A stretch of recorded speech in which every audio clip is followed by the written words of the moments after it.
What up, guys? Today we're going to be reviewing episode 12 of Dragon Ball Daima. There was a lot of stuff happening in this episode. One thing in particular that was really crazy that kind of got spoiled by some, YouTubers. I saw some Dragon Ball YouTubers posting this image up. I'm not going to say what it is. I'm going to just explain what happened in the episode and then, what this important thing was. But it was a very big thing, and a lot of people were spoiling it, which kind of pissed me off because honestly, it's like not everybody gets to watch the show right away because not everybody has Crunchyroll, but also it's not like everybody just instantly wakes up early and right at the time to watch the episode. So some people wake up and a little bit later and they want to go watch the episode and they don't want to be spoiled. Sometimes you want to check on YouTube and you don't want to see images of this. So yeah, that's kind of annoying, but let's get into this episode as a whole. Now, this episode starts off with two of the battles fighting as Tamagami 2 and Tamagami 1. Tamagami 1 it was Arisu and Majin, and Tamagami 2 was Vegeta versus, him. So it's split between these two. It was showcasing. I'm gonna go through. These are both simultaneously doing it, and they're interchanging in between them. So I'm just gonna go through one of them, and I'm gonna go through the other one. So the first one, Arisu, having Majin Buu fighting against Tamagami 1. They were still fighting. He was still doing pretty good. He was moving around his body, contorting it. He was dodging his attacks. He was actually doing some pretty good work. Unlike Majin Buu, he does seem quite decently powerful. I wouldn't say he's still really overly powerful because comparing him to somebody like Boo, like Fat Boo or Kid Boo, he doesn't seem as powerful, but he is definitely way more powerful than Majin Buu was because he's handling himself really well. Though after a certain point, he stops and he starts whining for chocolate, chocolate, chocolate, which it was a little annoying, but I kind of get it. His character is supposed to be like the more like dumb, slow character. He kind of reminds me of Patrick a little. Some people made some memes about him when he ate the chocolate from Majin Buu's hand, about him being the Patrick one where he's like, "Here you go, Patrick. Here you go, chocolate. And I have one," and then he ate his, and then he's like, "Which one of you flatfoot stole my chocolate and stuff?" He's like, "You ate it." So he kind of reminds me of that too. Um, but yeah, he was whining for it. So Majin once again, he's just the errand boy. He goes, gets the chocolate, gives it to him, he eats, and then he starts fighting him. And then he starts actually whooping his ass and he just ends up beating him. And then he had to do a challenge where there was like numbers and he had to add them up and they were going really fast and there were a big amount of numbers. And he had to add them up. And obviously he's an idiot, so he couldn't do it. So I was like, how is he gonna, pass the challenge? But apparently, what's the thing called? Um his brother Majin Buu, he's actually intelligent, which is different than what we've seen from Boo. Boo's usually stupid, except for maybe like I guess you can say Buhan and Boo Tanks because they absorbed characters that actually had brains properly working. But as Boo hit by himself, he wasn't really that intelligent. So to see one that was actually smart was pretty interesting. So he basically gave him the answer, and then he said, and he won and he got it. And it was cool to see his intelligence. And he was like, "Oh yeah, I did some great work," but I just was like, "What do you mean you didn't do anything?" So, but he didn't really care. So he seems pretty nice too. He seems like he's actually intelligent, not really that much of a fighter, though he is decently powerful, and he seems pretty nice. So I don't know about his character. He doesn't seem he's nothing really like Kid Buu or any of the Boos that we know.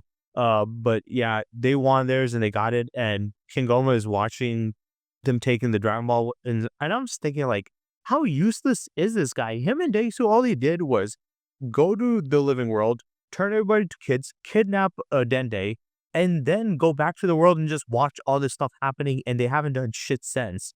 They're literally just hiding. There's like you're not even doing anything. You're not even planning, and then you're whining the entire time, saying, "Oh, how can they do this? How can they do that?" It's like, why are you getting mad if you're not willing to do anything about it?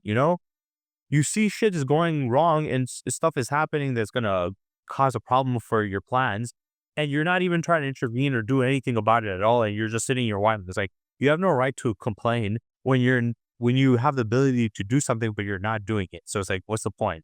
And then going back to Vegeta's fight against Tamagawa, as it was happening somewhat simultaneously. He was going fighting against the Kraken the entire time. I thought that was pretty annoying. I don't know why they're making this Kraken a big fucking deal. He should have just obliterated this Kraken is just a giant sea creature. So what? I don't know why they're acting like it's tough. It made them look weak that he's struggling and stuff. I know he's trying to focus on the Tamagami, but he could have just easily blew him apart and then gone after him. But whatever. He's going Super Saiyan 2. He's fighting him back and forth. He's actually holding his off. He's holding off pretty well. Vegeta is winning, but the Tamagami himself is not completely being overwhelmed. But it was a pretty fair matchup, though. Super Saiyan 2, Vegeta obviously was above him until Navi pretty much power boosted the Tamagami. He used his magic and he increased his power. He had a purplish glow, and the Dragon Ball was also glowing, so he got way more powerful. And he starts dogging Vegeta, and like it's like Vegeta can't beat him, and then he smacks him into the ground. And Vegeta gets up, and he's like powering up. He goes up into the air, and now he's fully charging. And then this is where the image, like I said, that people were spoiling, which is fucking annoying. If you guys are Dragon Ball fans or Dragon Ball YouTubers or fucking, reaction channels, stop spoiling this shit. A lot of us fans have not seen it yet. Either we've woken up and we just, because these guys are putting it early as fuck. So we come up on like, we're just watching something on YouTube, to get our day started. And we don't want to see fucking big ass spoilers like this. You're ruining it, you dumb assholes. I know you're trying to get a nice thumbnail, but you could wait a little. This is why a lot of people don't like reaction channels, because the reaction channels, they don't, they ruin shit, and then they just take content, and their work is pretty easy slop, content, but whatever. But yeah, that shit pissed me off. And then people like posting stuff like, especially the main like Dragon Ball YouTube channels putting up posts like on their, comments, their comment posts or whatever, and they put up literally the image of it. I was like, are you fucking stupid? But yeah, he goes Super Saiyan 3, he powers up, which was cool because I was wondering, did he already have Super Saiyan 3 and he's just using that right now? Or did he activate it right now, which they did explain that. And it would make sense still if he just newly got Super Saiyan 3, seeing as how at this point only a year has passed. And it is also kind of weird that in Dragon Ball Super, which is a continuation of the story, and it was 4 years after that when the Buu Saga, not the Buu Saga, the Beer Battle of God Saga started, right? That started and it was 4 years after that. This one's only 1 year after that. And then we had all these other big events where they're fighting, and Vegeta never once went Super Saiyan 3. Goku went a couple of times, but he never went Super Saiyan 3. So we don't even know if he has Super Saiyan 3. Most likely not. But in Dragon Ball Daima, they show him going Super Saiyan 3. Maybe it's because he doesn't have any higher forms. So if he needs to fight a big challenge, he can't just handle them in Super Saiyan 2. But it was cool to see him go Super Saiyan 3. This is something we've wanted as fans for a long time. The only other time we got a Super Saiyan 3 was literally in the games. It was Raging Blast 2 where he went Super Saiyan 3.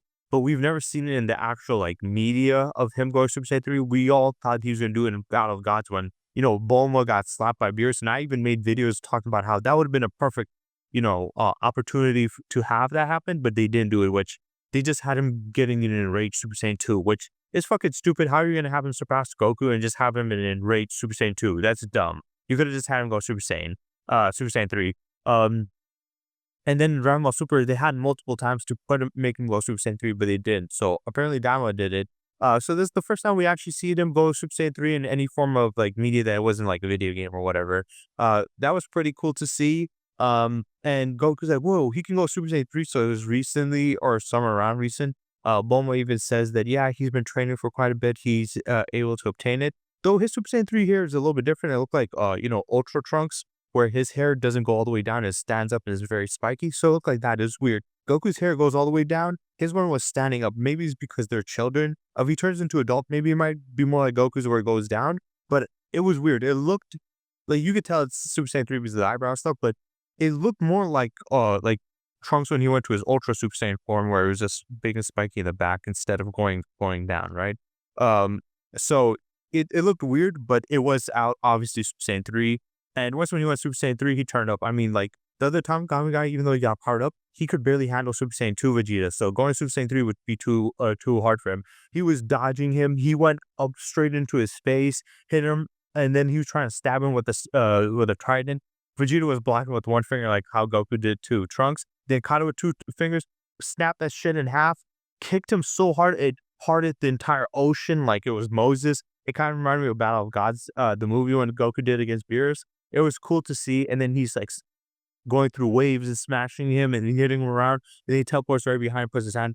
behind his back, he basically beats him. He beat him pretty easily and effortlessly in Super Saiyan 3, which makes sense. And Super Saiyan 3 was crazy. So the Tamagamis are below Super Saiyan 3 at the very most. Like they can handle like either around ballpark of Super Saiyan 2 or weaker than Super Saiyan 2, but they cannot beat Super Saiyan 3. But yeah, it was just weird about his hair thing. I hope when they do have him go and turn into adults, it's not completely at the end of the show. Like maybe the last few episodes they turn into back into adults, and we get to see him go to Super Saiyan 3 and his hair flow down, because I want to see him in Super Saiyan 3 as an adult. As a child is cool, but it would be even cooler if he's an adult. Also, in this show, unlike in GT when Goku went Super Saiyan 3, he struggled with Super Saiyan 3. But in this one, Vegeta went Super Saiyan 3, even as a child, he seemed pretty casual. Maybe they might talk about it later on. Actually, no, even when he depowered, he didn't have any problems. So it's weird because even in Dragon Ball Super, where Goku got in way stronger, had more of an energy reserve,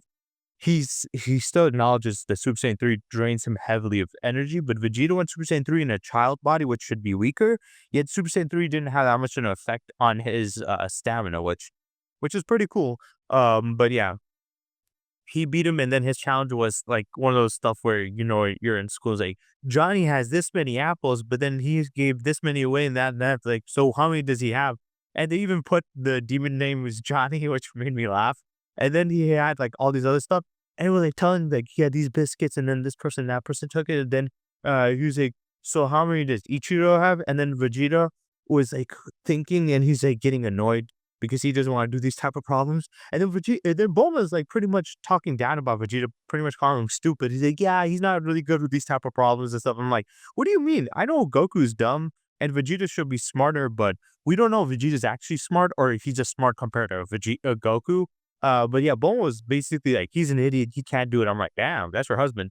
But he did get it right. He said it was zero because apparently he mentioned Johnny, but then he said Ichiro, how many did he eat? Which was a snake, and he said, "But snakes don't eat cookies." So he was right, and he wanted, which I thought that was funny. And then they're all surprised that he could do it. I'm like, y'all are acting like this guy is an idiot. And then Goku's like, "Hey, you want one of these bugs that can increase your stamina?" And he's like, "I don't need that." He's like, "But you used to." He's like, "I've evolved past that." I'm like, "What do you mean?" I don't get it. But yeah, it was funny to see a Bulma think he's kind of dumb. And then he's like, "How did you know?" He's like, well, Prime Virginia, we also have snakes, and I know they don't eat cookies. That's like, okay. I mean, because this is like a fake scenario with like a story. It's like, it doesn't go with reality with like, snakes actually eat cookies, but it was fun to hear him say like, yeah, Prime Virginia, they also they have snakes, so I know how they work. Okay. But yeah, they pretty much wanted they got the Dragon Balls and they're going off to the first world. Though the ship was disconnected and they had some problem, I'm guessing Navi probably sabotaged it or something. I don't know why they would focus on that if it wasn't something important. So yeah, they had that. So both the final two Tamagamis have been beaten, one by Arisu and Majin Buu, and then the other one by Vegeta. So Goku beat the first one, Vegeta beat the second one, and then Majin Buu beat the third one. So now they got two of the Dragon Balls, she got one, and Goma hasn't done jack shit. So he's probably gonna have to do something about this. So they're going to the first world now. Well, I was hoping that they would at least go to Supreme Kai's planet, but I think they might skip it. Hopefully, they might do a little intermission and show it a little bit, but I think they're just going to skip it and go to the first world. So now we're going to have the crossover between them because they're going to look for the first Tamagami. They're going to meet up with him. Like, wait, why is there a hole in your stomach? Where's the Dragon Ball? And then I asked him, he's like, oh, I was challenged by these people and I lost, and then they took the Dragon Ball. So you guys don't have it anymore. And then now you probably would notice who it was that took it. It's like, oh, okay, I know who it is. So they're going to cross paths maybe in the next episode or two because they're already going to go to the first team world, depending on, what they do. Because sometimes they might do something where they're like, oh, we're going to go to the other world, but there's something happening, so we have to, deal with some stupid problem because they sometimes have some minor problems there and they deal with it and waste the entire episode. So it might be that, or if they're just like, screw it, we're gonna go forward with it, that they might just go into the first world and then we might get quicker to dealing with Arisu, which would be pretty interesting. So they got two of them. They got one. We know Vegeta can go Super Saiyan 3, which is amazing. I've never seen Vegeta go Super Saiyan 3 before in any of the, shows. So I'm happy. It sucks that Battle Gods didn't have him do that, which had a perfect opportunity to do it. Or Dragon Ball Super. Dragon Ball Super had 131 episodes, and not one time did he go Super Saiyan 3. This show has 12 episodes, and he already went Super Saiyan 3, which is it's good. I think it makes sense because Vegeta should have Super Saiyan 3, and especially with multipliers, it makes sense because they stack on top of each other. It makes no sense to him for him to lose not have such a big transformation that gives him a 4 times multiplier. Because Goku would have 50 times, 2 times, 4 times, then the multiplication of Super Saiyan God, and then Super Saiyan Blue another 50 times, where Vegeta would have those, but then be 4 times weaker because he wouldn't have Super Saiyan 3, which doesn't make any sense. It's just dumb. So it's cool that they added in there. Most likely Vegeta and Goku will have to go Super Saiyan 3 to fight off Arisu and them, but I don't think, Majin Buu is that powerful, though he is definitely more powerful than his trash ass brother, honestly, at least. But yeah, this was interesting. I like that they got into a fight. We got to see 2 fights. We got to see more progression in the story. I just wish Doma would done more. It was cool to see Super Saiyan 3 Vegeta, so big props to them for that one.